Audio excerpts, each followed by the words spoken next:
1914년 유럽의 강대국들은 화려한 제국의 시대를 누리고 있었습니다. 유럽은 두 개의 라이벌 동맹으로 나뉘어 있었습니다. 삼중협상에는 프랑스, 영국, 러시아가 속해 있었습니다.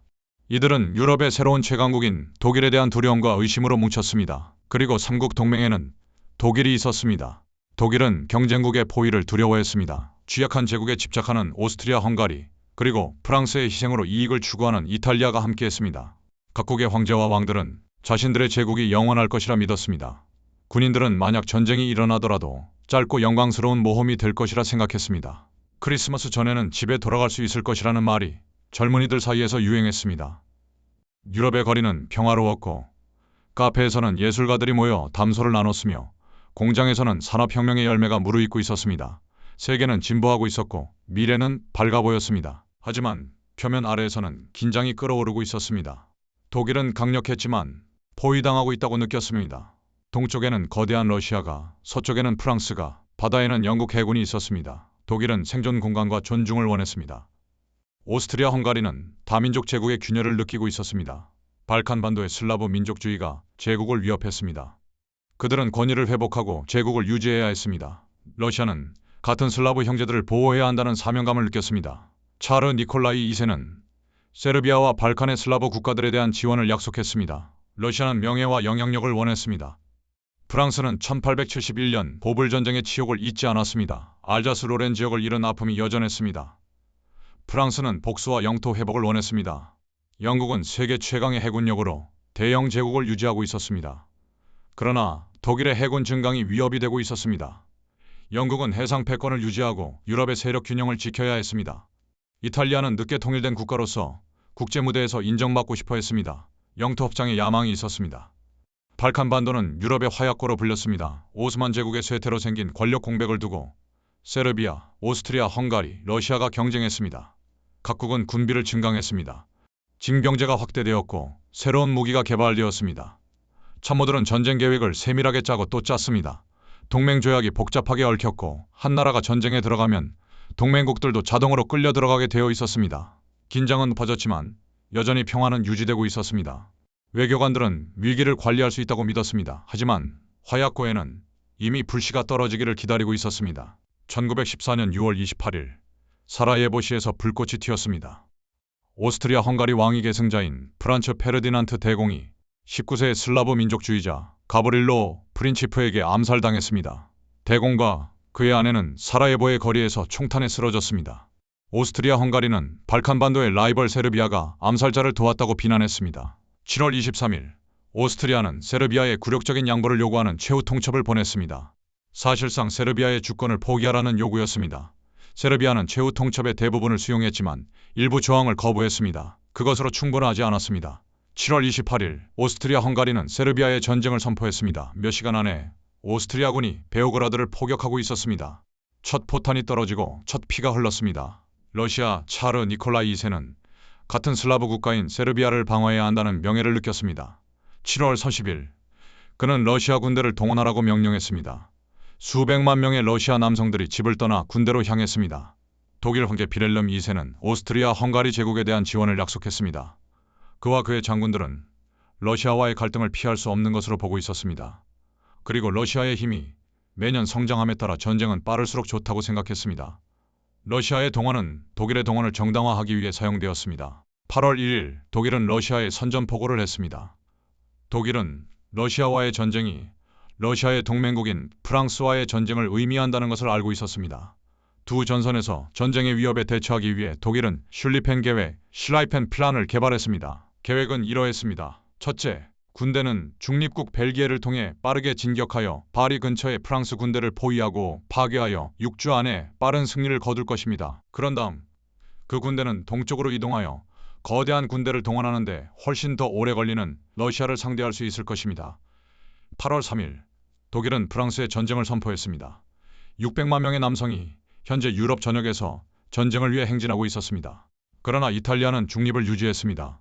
삼국 동맹의 조건은 공세적 전쟁에 참여하도록 구속하지 않았습니다. 이탈리아는 어느 편이 이길지 지켜보기로 했습니다. 미국도 중립을 선언했습니다. 윌슨 대통령과 미국 국민은 유럽의 전쟁에 휘말리는 것을 원치 않았습니다. 영국은 프랑스의 동맹국이었지만 처음에는 독일과의 전쟁에 가담할지 여부가 확실하지 않았습니다. 내각은 분열되어 있었고 여론도 갈라져 있었습니다. 그러나 8월 4일 영국이 중립을 보장한 벨기에를 독일군이 침공하자 상황이 바뀌었습니다. 런던에서 베를린으로 철수를 요구하는 최후 통첩이 보내졌습니다.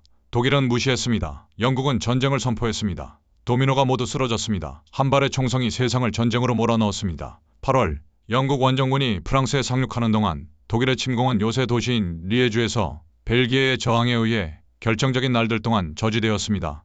벨기에군은 용감하게 싸웠지만 결국 압도당했습니다. 독일군은 벨기에를 통과하면서 민간인에 대해 여러 차례 학살을 저질렀습니다. 마을들이 불타고 민간인들이 총살당했습니다. 잔악행위는 연합국의 선전으로 부풀려져 중립국의 여론을 독일에 대항하는 데 도움이 되었습니다. 독일의 대포위 공격을 눈치채지 못한 프랑스는 독일 영토에 대한 공세인 제17계획을 실행했습니다. 프랑스군은 붉은 바지와 푸른 코트를 입고 북과 나팔 소리에 맞춰 행진했습니다. 마치 나폴레옹 시대의 전쟁 같았습니다. 그러나 프론티어 전투에서 그들은 독일의 기관총과 대포에 맞아 쓰러졌습니다. 양측 모두 막대한 손실을 입고 프랑스군은 후퇴하게 되었습니다. 단 며칠 만에 수만 명이 죽었습니다. 영국 원정군은 몽스에서 독일군과 충돌했습니다. 영국군의 훈련된 사격은 독일군에게 큰 피해를 입혔지만 영국군은 수적으로 열세였고 곧 프랑스군과 함께 후퇴했습니다. 독일군은 파리를 향해 빠르게 진격했습니다. 슐리펜 계획이 작동하는 것처럼 보였습니다. 프랑스 정부는 보르도로 피난을 준비했습니다. 그러나 9월 연합군은 파리에서 40마일 떨어진 마른강에 주둔했습니다. 그들의 절박한 반격은 도시를 구하고 독일군을 몰아냈습니다. 전설에 따르면 파리의 택시들까지 동원되어 군대를 전선으로 실어 날랐습니다. 마른 전투는 독일의 빠른 승리 계획을 좌절시켰습니다. 양측 모두 25만 명의 사상자를 냈습니다. 이제 양측은 서로를 앞지르기 위해 바다를 향한 질주를 시작했습니다. 북쪽으로 각각 상대방의 측면을 돌파하려 했습니다. 일련의 충돌은 벨기에 도시 이프르에서 첫 번째 이프르 전투로 이어졌습니다. 연합군이 필사적으로 매달렸고 독일의 돌파를 막았습니다.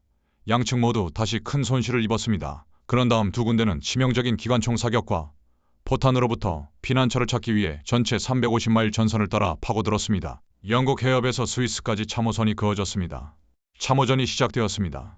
빠른 전쟁의 환상은 산산이 부서졌습니다. 이제 수백만 명의 남자들이 진흙 속에서 쥐와 이 사이에서 서로를 향해 총을 겨누며 몇 년을 보내게 될 것이었습니다. 바다에서도 전쟁이 벌어졌습니다. 영국 전함이 헬골란트 바이트에서 열린 첫 해전에서 독일 순항함 3척을 침몰시켜 승리를 거두었습니다. 영국은 세계에서 가장 강력한 해군을 보유하고 있었습니다. 29척의 현대식 전함이 독일의 19척에 비해 우세했습니다. 그들은 이제 독일의 해상 봉쇄를 가하여 식품을 포함한 밀수품이 바다를 통해 도달하지 못하도록 했습니다. 목표는 독일 경제를 굴복시키고 항복하도록 만드는 것이었습니다. 그러나 일주일 후 영국 순영함 HMS 파스파인더는 치명적인 쇠무기인 잠수함 발사 어뢰의 역사상 첫 번째 희생자가 되었습니다. 독일 잠수함 또는 유보트는 9,000마일의 표면 범위를 가지며 탐지되지 않은 채 파도 아래에서 공격할 수 있었습니다. 그들은 영국의 바다 지배에 치명적인 새로운 도전을 예고했습니다. 동부 전선에서는 러시아군이 동프로이센을 침공했습니다. 러시아의 거대한 군대가 움직이기 시작했습니다. 독일 시민들은 공포에 떨며 피난을 시작했습니다. 그러나 폰 힌덴부르크 장군과 그의 참모총장 에리히 루덴도르프가 독일군의 승리를 지휘했습니다. 탄넨베르크 전투에서 독일군은 러시아군을 포위하고 전멸시켰습니다. 9만 명의 러시아군이 포로가 되었고 러시아군 전체 군단이 파괴되었습니다. 러시아인들은 암호화되지 않은 무선 메시지를 전송함으로써 그들 자신의 패배에 기여했습니다. 독일군은 러시아의 계획을 미리 알 수 있었습니다. 마주리안 호수에서 독일이 두 번째로 큰 승리를 거두면서 러시아군은 퇴각했습니다. 단 6주 만에 러시아군은 거의 3분의 1의 사상자를 냈습니다. 러시아의 증길 언론은 멈춰섰습니다. 한편 오스트리아 헝가리의 세르비아 침공은 세르 전투에서 굴욕적인 역전을 겪었습니다. 세르비아군은 지형을 이용하여 오스트리아군을 격퇴했습니다. 러시아에 대한 오스트리아 헝가리의 공세 역시 30만 명 이상의 병력을 잃고 재앙과 후퇴로 끝났습니다. 프시미실의 요새 도시는 차단되고 러시아인에 의해 포위되었습니다. 독일군은 동맹국을 구하기 위해 바르샤바를 향한 양동 공격을 시작했습니다. 폴란드 도시 우치 오오츠 주변에서 몇 주 동안 잔인한 겨울 전투가 이어졌지만 확실한 승자는 없었습니다. 눈과 추위 속에서 군인들은 얼어 죽었습니다. 한편 터키 오스만 제국은 중앙 강대국에 합류하여 오랜 숙적인 러시아에 전쟁을 선포했습니다. 오스만 제국의 참전은 전쟁을 중동과 코차서스로 확대시켰습니다. 터키 전함은 오데사와 세바스토폴의 러시아 항구를 폭격했습니다. 코차서스에서는 러시아 군대가 터키 국경을 넘었습니다. 유럽을 넘어 세계의 바다와 멀리 떨어진 유럽 식민지에서도 전쟁이 벌어지고 있었습니다. 독일군은 영국령 동아프리카 지금의 케냐로 건너가 타베타를 점령했습니다. 연합군은 독일 식민지인 토고랜드 현대 토고를 점령했습니다. 그러나 독일 카메룬을 침공한 영국군은 가로아와 은사나콩에서 패배했습니다. 독일 남서아프리카, 현대 나미비아를 공격하는 3,000명의 강력한 남아프리카 병력이 샌드폰테인에서 포로로져 잡혔습니다. 한 달 후 탕가에 대한 영국의 상륙은 혼돈으로 끝났고 폰 레토프, 버베크 대령이 이끄는 훨씬 작은 독일군에게 패배했습니다. 벌들이 영국군을 공격하는 믿을 수 없는 일까지 벌어졌습니다. 독일에서 단절된 레토프 포베크는 계속해서 연합군에 대해 매우 성공적인 게릴라전을 벌여 엄청난 수의 군대를 묶을 것이었습니다. 아시아에서 일본은 영국과의 조약을 존중하고 독일의 전쟁을 선포했습니다. 일본군은 계속해서 칭다오의 독일 해군 기지를 점령했습니다. 사모아와 뉴기니의 독일 식민지가 뉴질랜드와 호주 군대에 항복했습니다.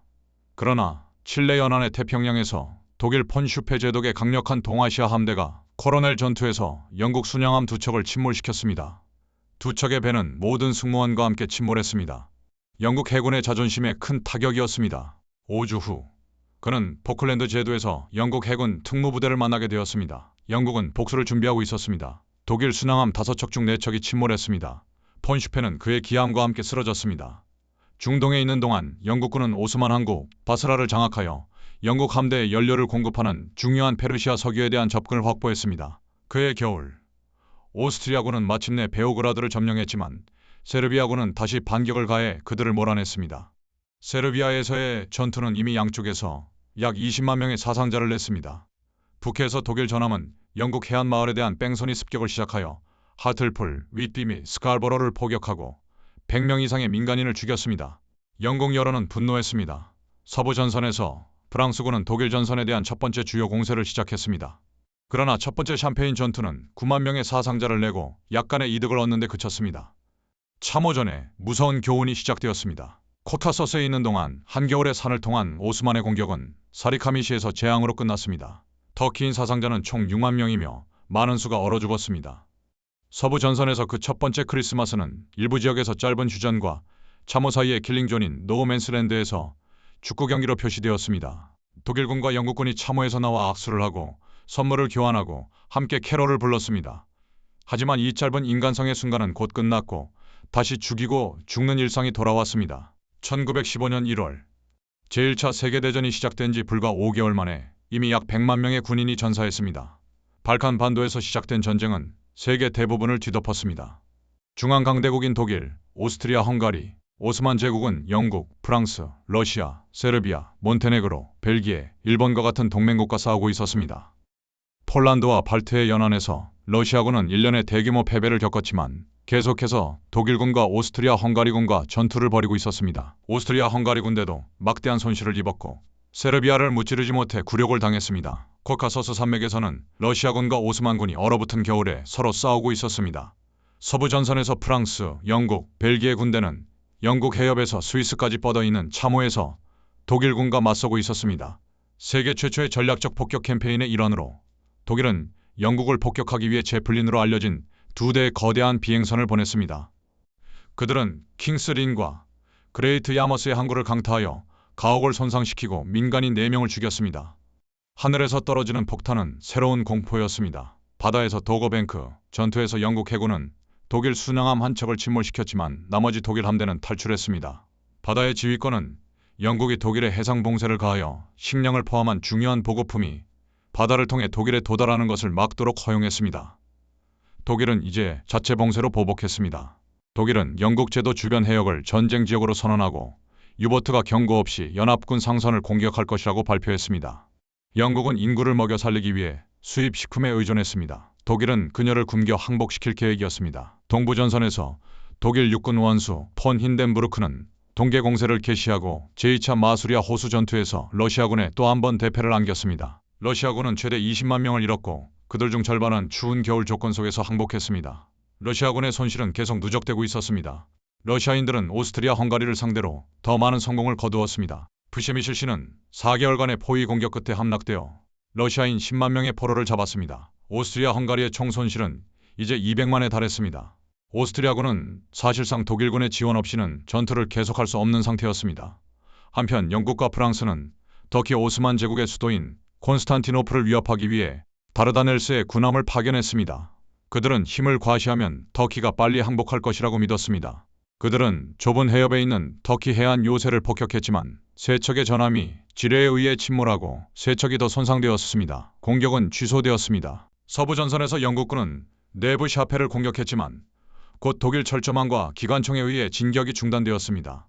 영국과 인도 부대는 11,000명의 사상자를 냈는데 이는 공격력의 약 4분의 1에 해당했습니다. 6주 후 제2차 이프루 전투에서 독일군은 서부 전선에서 처음으로 독가스 공격을 감행했습니다. 치명적인 염소가스 구름으로 인해 연합군은 참호를 포기했습니다. 병사들은 질식하며 죽었고 눈이 멀었으며 폐가 타들어갔습니다. 하지만 독일군은 이 점을 활용할 준비가 된 예비군이 충분하지 않았습니다. 화학무기 군비 경쟁이 시작됨에 따라 양측의 병사들에게 조잡한 방독면이 신속하게 공급되었습니다. 연합군은 호주와 뉴질랜드 육군 군단인 엔잭을 포함하여 갈리폴리의 지상군을 상륙시켰습니다. 그들의 목표는 연합군 전함이 콘스탄티노플에 도달하는 것을 막고 있는 해안 요새를 제거하는 것이었습니다. 그러나 그들은 즉시 격렬한 터키의 저항에 부딪혔고 해안 가까이에 갇히게 되었습니다. 무스타파 케말, 훗날 아타튀르크이 이끄는 터키군은 영웅적으로 싸웠습니다. 상륙 전날 오스만 제국은 국경 내에 살고 있는 아르메니아 민족을 체계적으로 추방하고 살해하기 시작했습니다. 아르메니아인들은 오랫동안 박해를 받아온 소수 민족이며 터키의 적을 지원하는 것으로 의심되었습니다. 수만 명의 남성, 여성, 어린이들이 시리아사 사막으로 이송되어 죽게 내버려졌습니다. 그들은 굶주림, 갈증, 그리고 학살로 죽었습니다. 전체적으로 100만 명 이상의 아르메니아인이 사망했습니다. 연합국은 이 사건을 인류와 문명에 대한 범죄로 비난하고 가해자에게 형사 책임을 물을 것을 약속했습니다. 오늘날까지 터키 정부는 사망자 수와 이러한 사건이 대량 학살에 해당한다고 이의를 제기하고 있습니다. 동부 전선에서는 갈리시아에서 독일, 오스트리아, 헝가리 합동 공세가 러시아 방어선을 뚫고 프셰미시를 탈환하고 10만 명을 포로로 잡았습니다. 러시아군에 대한 본격적인 진격의 시작이었습니다. 바다에서 뉴욕에서 리버풀로 항해하는 영국 여객선 루시타니아는 경고 없이 아일랜드 해안에서 독일 유보트에 의해 어뢰를 맞았습니다. 미국인 128명을 포함해 1198명의 승객과 승무원이 사망했습니다. 배는 18분 만에 침몰했습니다. 우드로 윌슨 미국 대통령과 미국 대중은 격분했습니다. 그러나 독일은 주장했습니다. 전기선은 영국군이 군수품을 운반하는 데 사용했기 때문에 공정한 표적이었다고. 5월에 연합군은 독일군 전선을 돌파하기 위한 또 다른 노력의 일환으로 제2차 아르투아 전투를 개시했습니다. 프랑스군은 비미 리지에서 주요 공격을 하고 영국군은 오베르 리지와 페스트베르에서 지원 공격을 시작했습니다. 연합군은 13만 명의 사상자를 내고 불과 몇천 야드를 전진했습니다. 참호를 돌파하는 것은 불가능해 보였습니다. 그해 여름 서부 전선 위에서 포커 아인데커는 독일이 공중을 장악하는 데 도움을 주었습니다. 인터럽터 기어로 알려진 새로운 발명품 덕분에 프로펠러를 통해 전방으로 발사할 수 있는 기관총을 장착한 최초의 항공기 중 하나였습니다. 연합군의 항공기 손실은 포커 스커지로 알려진 상황에서 빠르게 증가했습니다. 영국과 프랑스의 오스트리아 헝가리 비용으로 영토 획득 약속에 흔들리는 이탈리아는 동맹국에 합류하여 오스트리아 헝가리, 나중에는 오스만 제국과 독일의 전쟁을 선포했습니다. 이탈리아는 승자의 편에 서기로 결정했습니다. 이탈리아 군대는 이선초강을 따라 오스트리아 헝가리 진지에 대한 첫 번째 공격을 시도했지만 막대한 손실을 입고 격퇴되었습니다. 한편 연합군은 동부전선에서 위기에 직면했습니다. 러시아인들은 폴란드를 버리고 전면 후퇴를 시작했습니다. 대후퇴라고 불리는 이 퇴각은 수백 마일에 걸쳐 이어졌습니다. 8월 5일 독일군이 바르샤바에 입성했습니다. 차르 니콜라이 2세는 육군 총사령관인 니콜라이 대공을 해임하고 직접 지휘를 맡았습니다. 러시아의 군사적 패배와 점점 더 밀접하게 연결되어 차르에게는 재앙이 될 것이었습니다. 갈리폴리에서 연합군은 수불라만의 증원군을 배치했지만 그들도 엔젝의 일련의 새로운 공격도 교착 상태를 깨뜨릴 수 없었습니다. 양측의 상황은 끔찍했습니다. 군대는 적뿐만 아니라 더위, 파리, 질병으로 고통받았습니다. 이질과 장티푸스가 만연했습니다. 대서양에서 독일 유보트가 SS 아라비아 전기선을 침몰시켰습니다. 미국인 3명을 포함해 44명이 사망했습니다. 미국의 추가 경고에 대응하여 독일은 여객선에 대한 모든 공격을 중단했습니다. 서부 전선에서 연합군은 지금까지 전쟁 중 가장 큰 공세를 펼쳤습니다. 이는 전선을 부수고 포위당한 러시아 동맹국을 압박하기 위해 고안된 것이었습니다. 아르투아의 세 번째 전투와 샴페인의 두 번째 전투에서 프랑스 공격했습니다. 독가스의 도움으로 영국군은 루스를 공격했습니다. 초기 이득에도 불구하고 공격은 곧 수렁에 빠지고 사방에서 막대한 손실을 입었습니다. 프랑스군 사상자는 19만 명, 영국군 사상자는 5만 명이었습니다. 동맹군은 그리스의 살로니카에 상륙하여 중앙 강대국에 대항하는 새로운 전선을 열고 세르비아에 원조를 제공하려 했습니다. 그러나 동맹국은 너무 늦었습니다. 불가리아는 중앙 강대국에 합류했고 그들의 공동공세는 2개월 만에 세르비아를 압도했습니다. 그해 겨울 세르비아 군대의 잔당은 알바니아 산맥을 통해 탈출했습니다. 그들의 손실은 끔찍했습니다. 전쟁이 끝날 무렵 세르비아 군대의 3분의 1이 사망했습니다. 이는 어떤 국가에서든 가장 높은 비율이었습니다. 이탈리아 군대가 이손초에 3차 및 4차 전투를 시작함에 따라 이탈리아 전선에서 치열한 전투가 계속되었습니다. 오스트리아 헝가리군은 비록 수적으로 열세지만 고지대에 파고들어 철수가 불가능했습니다. 중동에서는 도시에서 남쪽으로 25마일 떨어진 크테시폰 전투에서 바그다드에 대한 영국군의 진격이 터키군에 의해 막혔습니다. 영국군은 포위된 쿠트로 철수했습니다.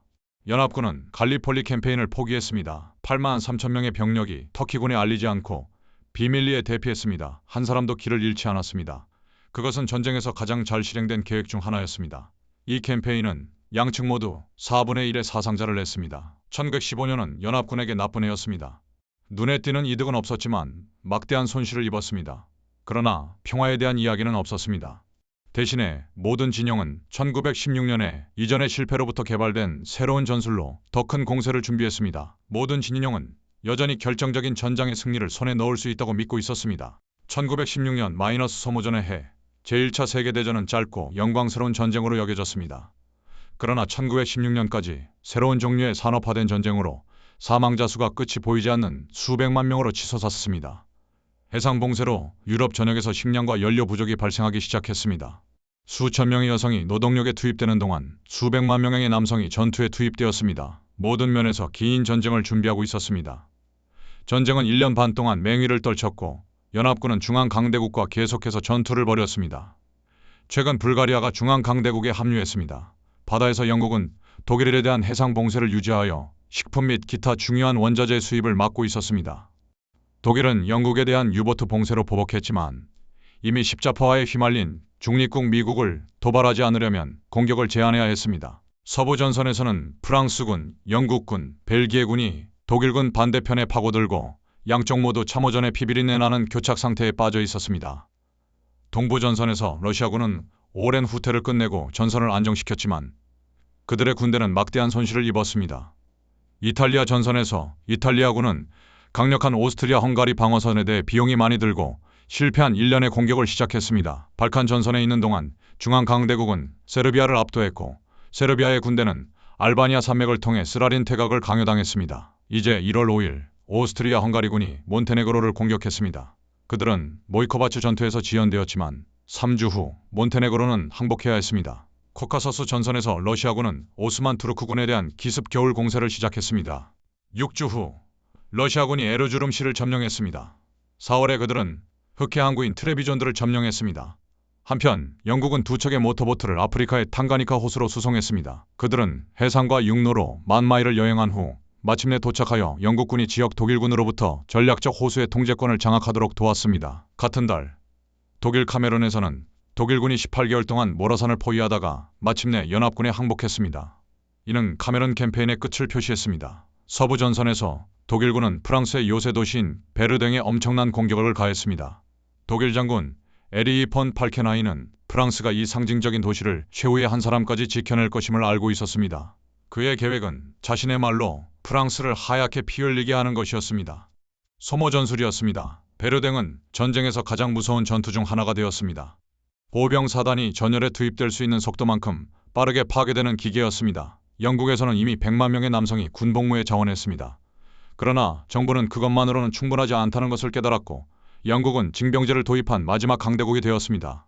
그해 봄 서부 전선에서 영국군은 마지막으로 철모를 지급받았습니다. 참호전의 특성상 높은 비율의 머리 부상이 발생했습니다. 독일 슈탈헬름, 프랑스 아드리앙 헬멧, 영국 마크 1 강철 헬멧은 포탄 파편과 파편으로부터 제한된 보호 기능을 제공했습니다. 중립국인 포르투갈은 영국과 협력해왔으며 영국은 아프리카 식민지인 포르투갈령 앙골라를 붙잡을 수 있는 가장 좋은 기회를 제공하는 것으로 보였습니다. 3월 9일 독일은 포르투갈에 선전포고를 하여 보복했습니다. 동부전선에서 러시아는 베르댕에서 프랑스군에 대한 압력을 완화하기 위해 나로크 호수 근처에서 공격을 시작했습니다. 그러나 그것은 재앙이었습니다. 10만 명의 러시아인 사상자가 발생했으며 공격은 베르댕에서의 전투에서 독일군을 우회시키는 데 실패했습니다. 더블린에서는 아일랜드 공화주의자들이 영국 통치에 대항하여 무장 반란을 일으켰습니다. 그것은 부활절 봉기로 알려지게 되었고 6일간의 시가전 끝에 진압되었습니다. 지도자들은 처형되었고 이는 아일랜드 독립운동을 더욱 격화시켰습니다. 중동에서는 5개월간의 포위 공격 끝에 쿠트의 영국군이 항복했습니다. 타운센드 장군은 9,000명의 영국군과 인도군을 포로로 이끌었습니다. 약 절반은 나중에 굶주림이나 질병으로서 사망했습니다. 영국은 오스만 제국과의 싸움에서 아랍의 지원을 원했기 때문에 전쟁 후 아랍 지도자들에게 독립 아랍 국가를 약속했습니다. 그러나 이제 영국과 프랑스는 전쟁 후 중동을 영국과 프랑스의 통제구역으로 분할할 계획인 사이크스-피코 협정에 비밀리에 서명했습니다. 이 거래를 알지 못한 채 메카의 보안관인 후세인 빈 알리는 아랍인들을 이끌고 터키의 오스만 통치에 대항하여 반란을 일으켰습니다. 메카 전투에서 그의 군대는 성스러운 도시를 장악했습니다. 이탈리아 전선에서 오스트리아 헝가리군이 아시아고를 기습 공격했습니다. 이탈리아의 방어선이 무너졌습니다. 오스트리아 헝가리군이 이탈리아 북부를 돌파할 태세를 갖추었습니다. 그달 북해에서 독일 공해 함대는 유트란트 해전에서 영국 대함대와 충돌했습니다. 전쟁의 유일한 주요 해전에서 영국은 더 큰 손실을 입었지만 독일 함대가 철수하고 나머지 전쟁 동안 기지에서 다시 나타나지 않기 때문에 승리를 주장했습니다. 1916년 여름 연합군은 동부와 서부에서 중앙 강대국에 대한 대규모 동시 공세를 계획했습니다. 이제 그들은 베르댕의 프랑스와 아시아고의 이탈리아에 대한 압력을 완화하기 위해 그 어느 때보다 필요했습니다. 러시아군이 먼저 공격을 시작했습니다. 동부전선에서 알렉세이 브루실로프 장군은 조심스럽게 기습 요소를 유지했습니다. 그의 군대는 적진을 뚫고 어떤 곳에서는 60마일을 전진하여 20만 명을 포로로 잡았습니다. 비용이 많이 들었지만 이 눈부신 러시아 공격은 목표를 달성했습니다. 중앙 강대국은 전선을 강화하기 위해 다른 전선에서 군대를 재배치해야 했습니다. 해상에서 러시아로 향하던 영국 순양함 HMS 햄프셔가 길에 부딪혀 오크니에서 침몰했습니다.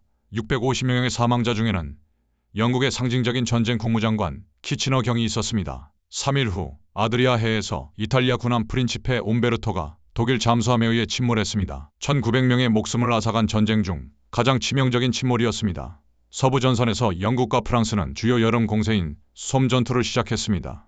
돌파구에 대한 희망은 높았지만 첫날은 재앙이었습니다. 긴 연합군의 포격은 독일 방어를 무너뜨리지 못했고 영국 보병의 파도는 무인 지역으로 진격하면서 기관총 사격에 의해 절단되었습니다. 몇 시간 만에 영국군은 5만 7천 명의 사상자를 냈고 그중 3분의 1이 사망했습니다. 영국군 역사상 최악의 날이었습니다. 그러나 더 많은 공격이 명령되었고 전투는 앞으로 5개월 동안 격렬해질 것이었습니다. 러시아의 진격에 고무된 루마니아는 연합군에 합류했습니다. 그러나 처음에 트란실바니아로의 성공적인 진격에도 불구하고 루마니아는 빠르게 독일, 불가리아, 오스트리아, 헝가리군의 반격에 직면했습니다.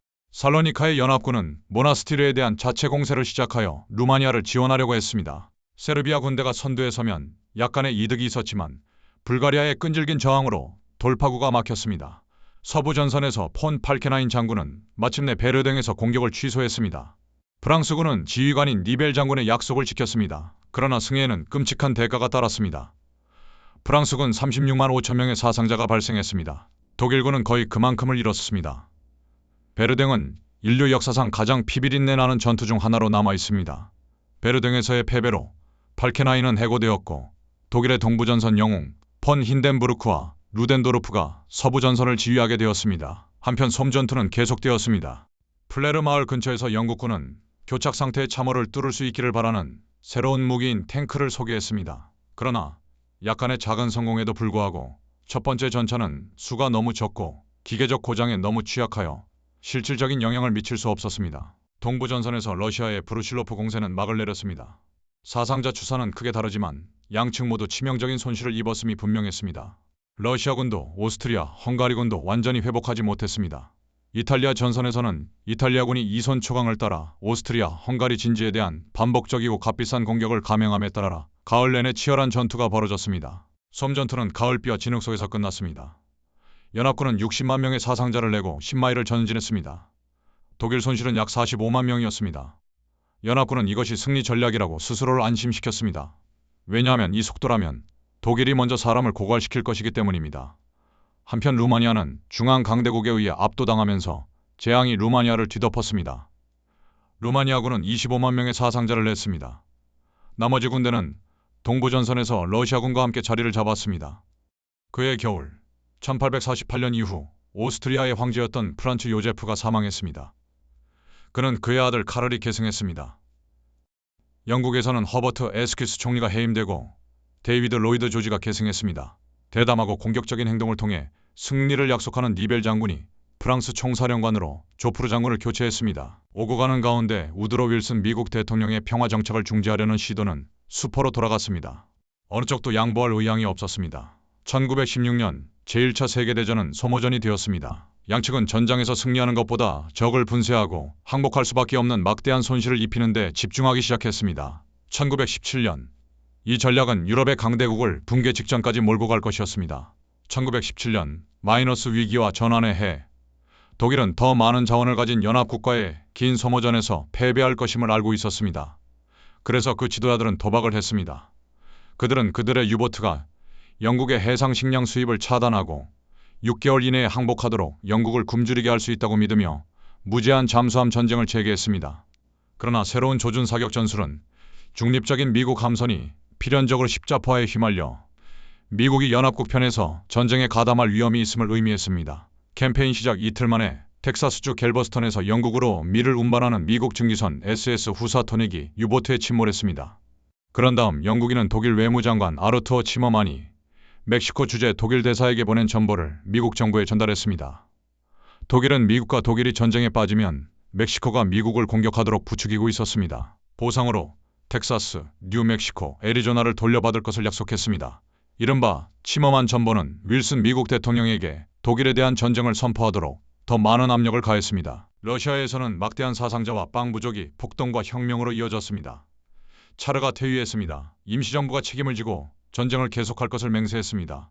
그러나 전선에서 러시아군은 집단 탈영을 시작했습니다. 1년의 독일 도발 끝에 미국은 마침내 독일에 선전포고를 했습니다. 그것은 연합국 대의에 막대한 자원을 가져다 주었지만 동원하는 데는 수개월이 걸릴 것이었습니다. 그리고 무제한 잠수함 전쟁이라는 독일의 도박은 여전히 갚을 수 있었습니다.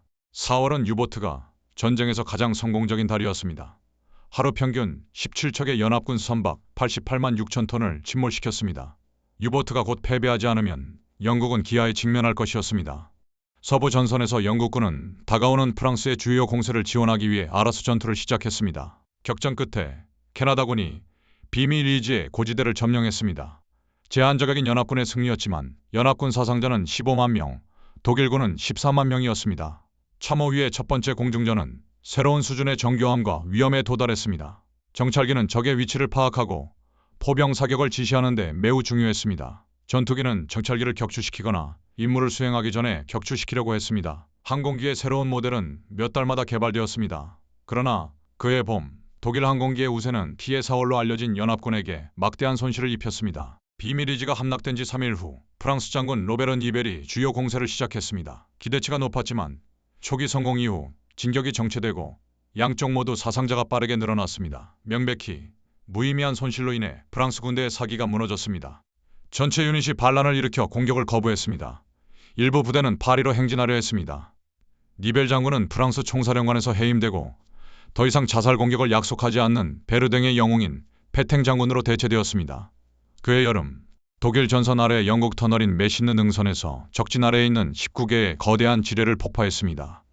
그것은 지금까지 역사상 가장 큰 인공 폭발이며 훌륭하지만 매우 지역적인 영국의 승리로 가는 길을 닦았습니다. 그리스에서는 중립을 선호했던 콘스탄틴 왕이 강제로 퇴위하고 그리스가 연합국에 합류했습니다. 러시아 임시정부는 새로운 공격을 명령했지만 7월 공세는 재앙이었습니다. 러시아 군대의 사기와 규율은 무너졌습니다. 더 이상 의지할 수 없이 싸우고 중앙 강국의 반격은 거의 반대하지 않았습니다. 바다에서 연합군은 상선을 호송대로 묶기 시작하여 해군의 호위를 받으며 항해했습니다.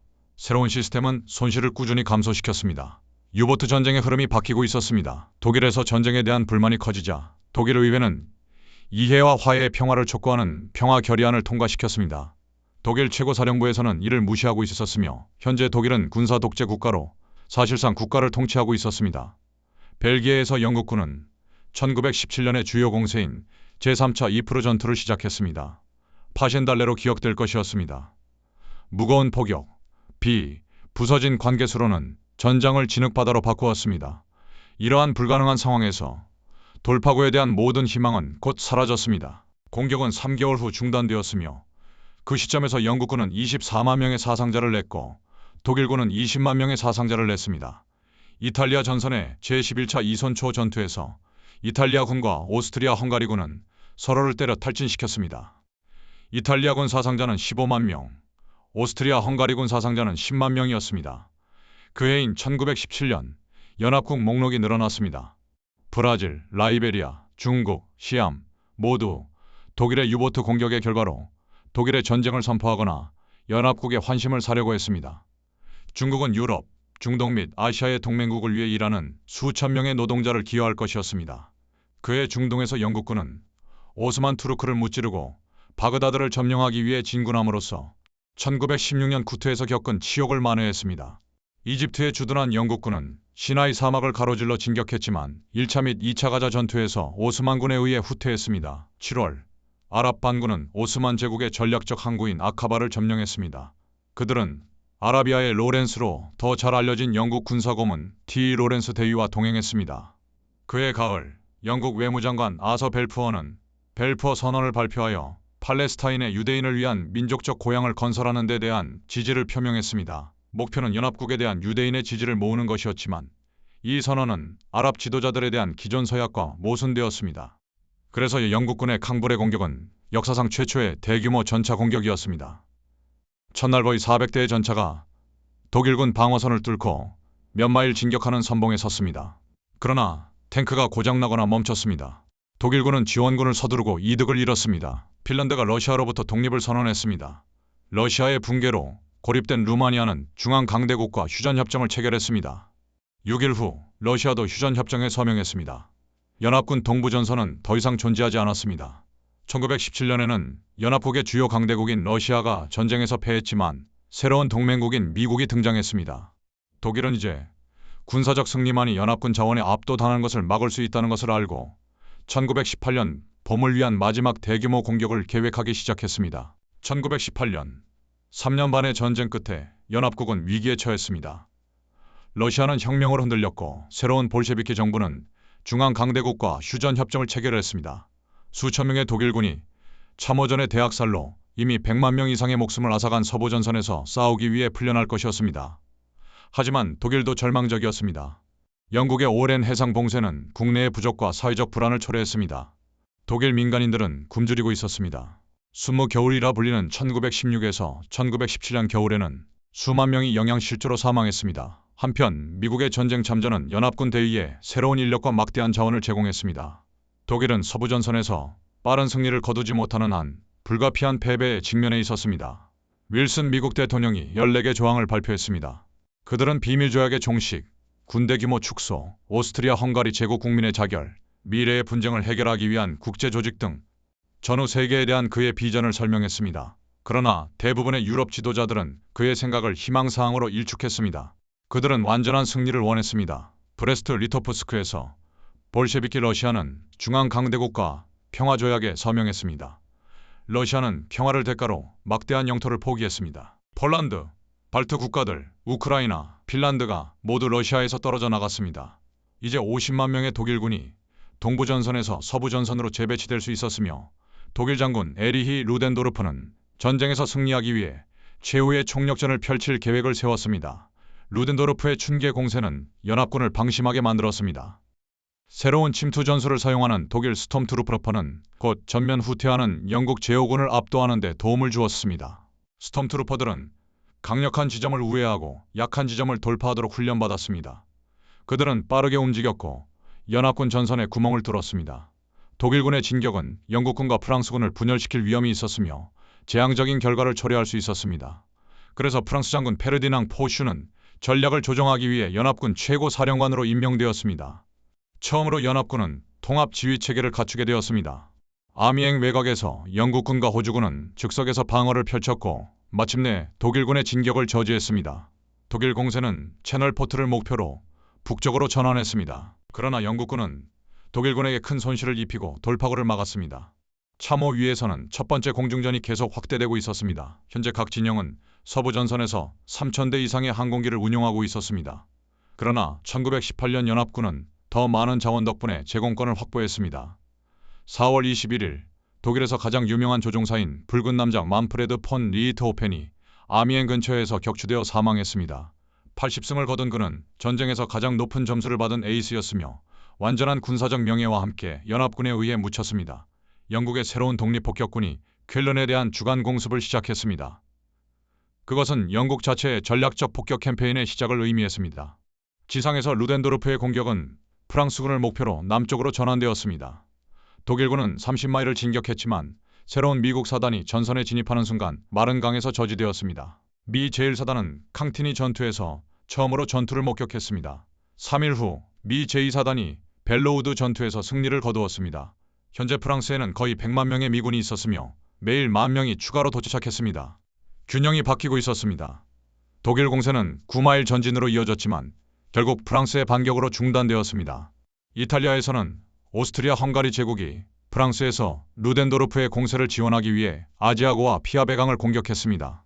그러나 막대한 손실로 격퇴되었고 오스트리아 헝가리 군대의 사기가 무너졌습니다. 영국군과 프랑스군이 러시아 북부 무르만스크에 상륙했습니다. 소위 백인 또는 반볼셰비키 세력의 편에서 러시아 내전에서 연합군 개입의 시작이었습니다. 서부 전선에서 독일군의 마지막 공격은 제2차 마른 전투에서 패배했습니다.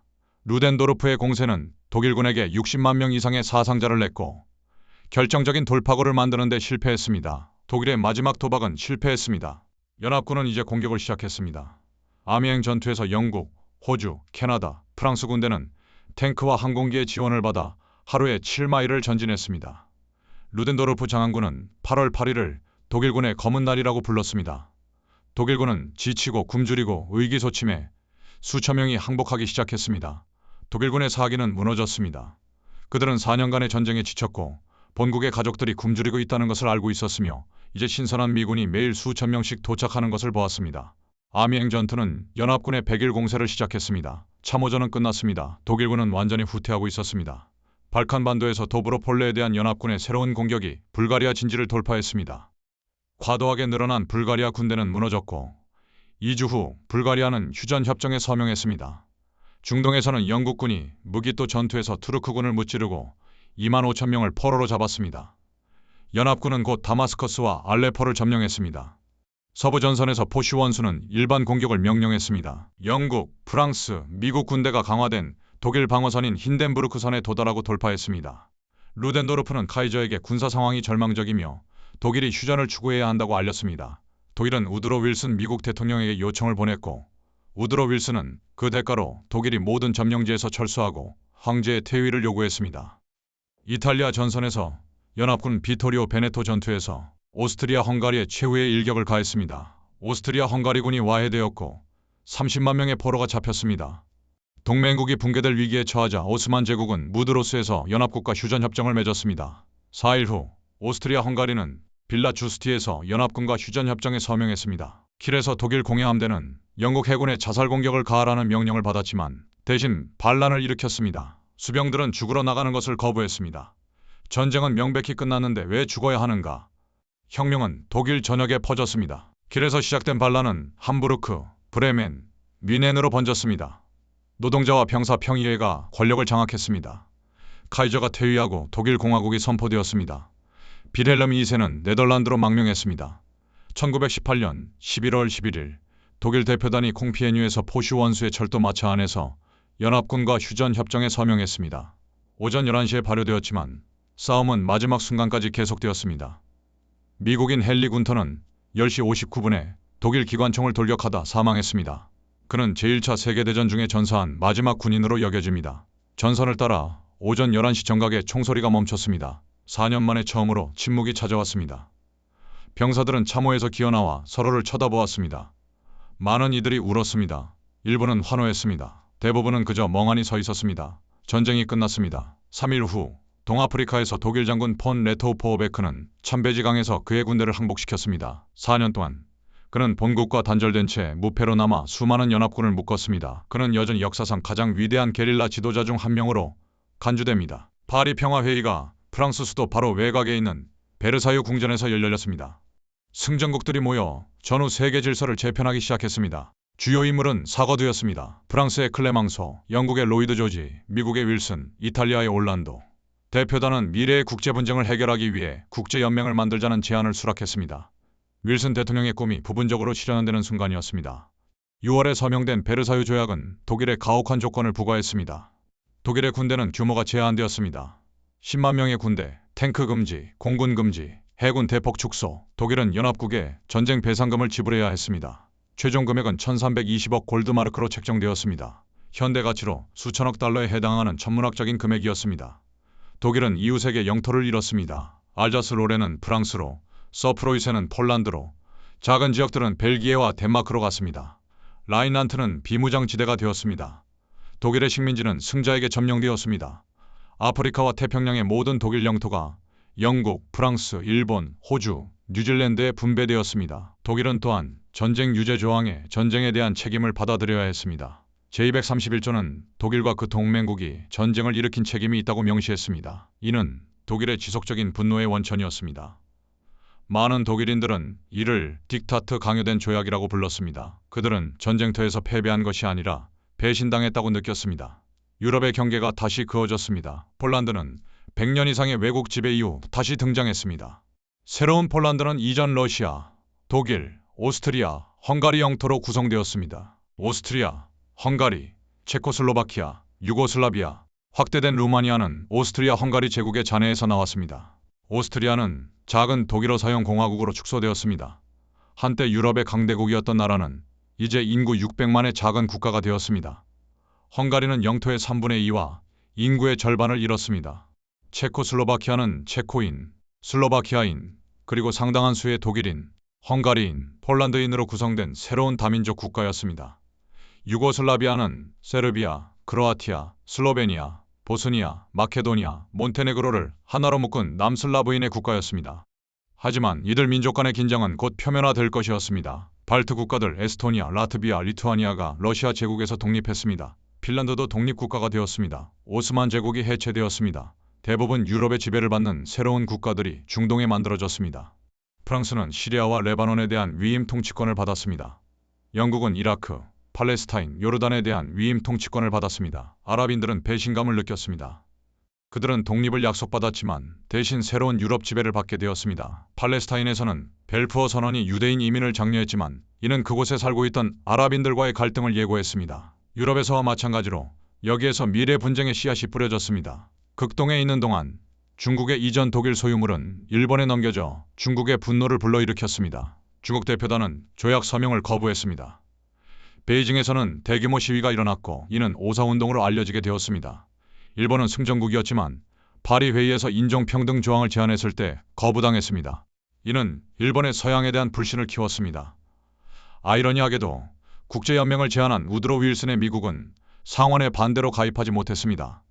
미국은 고립주의로 돌아갔습니다. 제1차 세계대전은 참전 군인의 8분의 1인 950만 명의 군인의 목숨을 앗아갔습니다. 2100만 명이 부상당했습니다. 민간인 700만 명도 목숨을 잃었습니다. 숫자 뒤에는 개인적인 비극이 있었습니다. 전사한 군인 한 명 한 명은 누군가의 아들이었고 형제였고 아버지였고 남편이었습니다. 각 가정은 빈자리를 안고 살아가야 했습니다. 유럽의 거대한 지역이 황폐화되었습니다. 프랑스 북부와 벨기에의 들판은 포탄 구멍으로 뒤덮였고 불발탄이 땅에 묻혀 있었습니다. 마을들이 완전히 사라졌습니다. 옛 제국은 사라졌습니다. 독일 제국, 오스트리아 헝가리 제국, 러시아 제국, 오스만 제국, 마이너스 수백 년 동안 유럽을 지배했던 왕조들이 모두 무너졌습니다. 새로운 주가 탄생했습니다. 폴란드, 체코슬로바키아, 유고슬라비아, 핀란드, 에스토니아, 라트비아, 리투아니아, 그리고 중동의 여러 국가들, 전 세계의 삶이 변화되었습니다. 여성들은 전쟁 중 노동력으로 동원되며 사회적 역할이 변화했습니다. 공장에서, 사무실에서, 심지어 군수공장에서 일했습니다. 많은 국가에서 참정권을 얻게 되었습니다. 영국에서는 1918년, 미국에서는 1920년, 독일에서는 1919년에 여성 참정권이 인정되었습니다. 기술도 비약적으로 발전했습니다. 항공기는 전쟁 전 연약한 실험품에서 강력한 무기로 발전했습니다. 탱크가 발명되었습니다. 무선 통신이 발전했습니다. 의학은 큰 발전을 이루었습니다. 특히 외과 수술, 보철, 정신의학 분야에서 화학무기는 전쟁의 공포를 새로운 차원으로 끌어올렸습니다. 독가스의 끔찍한 경험은 훗날 화학무기 금지 협약으로 이어졌습니다. 하지만 가장 큰 변화는 사람들의 마음속에 있었습니다. 전쟁 전의 낙관주의와 진보에 대한 믿음은 산산이 부서졌습니다. 19세기의 자신감과 확신은 사라졌습니다. 모든 전쟁을 끝내기 위한 전쟁이라 불렸던 이 참극은 오히려 20년 후 더 끔찍한 제2차 세계대전의 전주곡이 될 것이었습니다. 베르사유 조약의 가혹한 조건, 특히 전쟁 배상금과 전쟁 유죄 조항은 독일에 깊은 원한을 남겼습니다. 이 원한은 아돌프 히틀러와 나치당의 부상을 위한 비옥한 토양이 되었습니다. 중동에서 사이크스-피코 협정과 벨푸어 선언, 그리고 아랍인들에게 한 약속들 사이의 모순은 오늘날까지 이어지는 갈등의 뿌리가 되었습니다. 발칸반도에서 새로 만들어진 유고슬라비아 내의 민족적 긴장은 70년 후 폭발적인 내전으로 이어질 것이었습니다. 참호 속에서, 독가스 구름 속에서, 그리고 끝없는 폭격 속에서 살아남은 사람들은 잃어버린 세대 로스트 제너레이션이 되었습니다. 그들은 육체적 상처뿐 아니라 평생 치유되지 않을 정신적 트라우마를 안고 돌아왔습니다. 포탄 쇼크, 쉘 쇼크라고 불린 외상 후 스트레스 장애는 수십만 명의 참전 용사들을 괴롭혔습니다. 많은 이들이 악몽에 시달렸습니다. 큰 소리에 놀라 숨었습니다. 평범한 일상으로 돌아가는 것이 불가능했습니다. 그들이 겪은 공포는 집에 남아있던 사람들이 결코 이해할 수 없는 것이었습니다. 작가들과 예술가들은 전쟁의 공포를 표현하려 했습니다. 에리히 마리아 레마르크의 서부전선 이상 없다. 윌프레드 오웬의 시들, 오토 딕스의 그림들은 전쟁의 진정한 얼굴을 보여주었습니다. 유럽의 지도는 다시 그려졌지만 그 경계선들은 종종 역사적, 문화적, 민족적 현실을 무시한 채 승전국들의 이익에 따라 그어졌습니다. 폴란드 회랑은 동프로이센을 독일 본토에서 분리시켰습니다. 단치인은 자유도시가 되었습니다. 주데텔란트의 독일인들은 체코슬로바키아에 편입되었습니다. 이 모든 것은 미래의 갈등을 예고했습니다. 경제적으로도 전쟁은 파괴적이었습니다. 유럽 경제는 황폐화되었습니다. 전쟁 부채가 쌓였습니다. 독일의 전쟁 배상금은 경제를 압박했고 1920년대 초 하이퍼 인플레이션을 초래했습니다. 영국과 프랑스도 미국의 막대한 전쟁 부채를 지고 있었습니다. 유럽의 경제적 중심지는 런던과 파리에서 뉴욕으로 이동했습니다. 1920년대의 불안정한 번영은 1929년 대공황으로 무너졌고 이는 다시 극단주의와 전체주의의 부상을 촉진했습니다. 국제연맹은 창설되었지만 미국이 빠진 채로 그리고 실질적인 강제력 없이 약한 기격으로 시작했습니다. 1930년대 일본, 이탈리아, 독일이 공격적으로 확장할 때 국제연맹은 이를 막을 수 없었습니다. 전쟁은 또한 정치적 극단주의를 낳았습니다. 러시아에서는 볼셰비키 혁명이 세계 최초의 공산주의 국가를 탄생시켰습니다. 소비에트 연방은 자본주의 세계에 대한 도전이 되었습니다. 이탈리아에서는 베니토 무솔리니가 1922년 파시스트 정권을 수립했습니다. 독일에서는 바이마르 공화국이 전쟁 패배의 치욕, 경제적 혼란, 정치적 불안정으로 고통받았습니다. 1933년 아돌프 히틀러가 권력을 잡았습니다. 식민지에서도 변화가 시작되었습니다. 전쟁에 참전한 인도, 아프리카, 아랍 병사들은 독립에 대한 열망을 키웠습니다. 민주주의를 위해 싸웠는데 왜 우리는 자유가 없는가? 라는 질문이 제기가 되었습니다. 인도에서는 독립운동이 강화되었고 마하트마 간디가 비폭력 저항을 이끌었습니다. 중동에서는 아랍 민족주의가 부상했습니다. 아프리카에서는 범아프리카주의 운동이 시작되었습니다. 제1차 세계대전은 끝났지만 그것이 남긴 상처와 유산은 오늘날까지도 우리와 함께 있습니다. 1918년 11월 11일 오전 11시 총성이 멈추었을 때 생존자들은 돌아왔습니다. 하지만 그들이 돌아온 세상은 그들이 떠났던 세상이 아니었습니다. 그들 자신도 더 이상 같은 사람이 아니었습니다. 왕들과 황제들의 시대는 끝났고 이념과 민족주의의 시대가 시작되었습니다. 말과 검의 전쟁은 끝났고 기관총과 독가스, 탱크와 비행기에 산업화된 대량 살상의 시대가 열렸습니다. 유럽의 패권 시대는 끝났고 미국과 소련이 부상하는 새로운 세계 질서가 시작되었습니다. 제국의 시대는 끝났고 민족 자결의 시대가 시작되었습니다. B로 그 원칙이 모든 곳에 평등하게 적용되지는 않았지만 낙관주의의 시대는 끝났고 환멸과 불확실성의 시대가 시작되었습니다. 그리고 가장 비극적인 것은 이 모든 전쟁을 끝내기 위한 전쟁이 실제로는 훨씬 더 끔찍한 전쟁의 서막에 불과했다는 사실입니다. 베르사유 조약이 서명된 지 정확히 20년 후 히틀러는 폴란드를 침공했고 제2차 세계대전이 시작되었습니다. 많은 역사가들은 제1차 세계대전과 제2차 세계대전을 하나의 긴 30년 전쟁의 두 부분으로 봅니다. 1914년부터 1945년까지의 기간을 유럽의 자살이라고 부릅니다.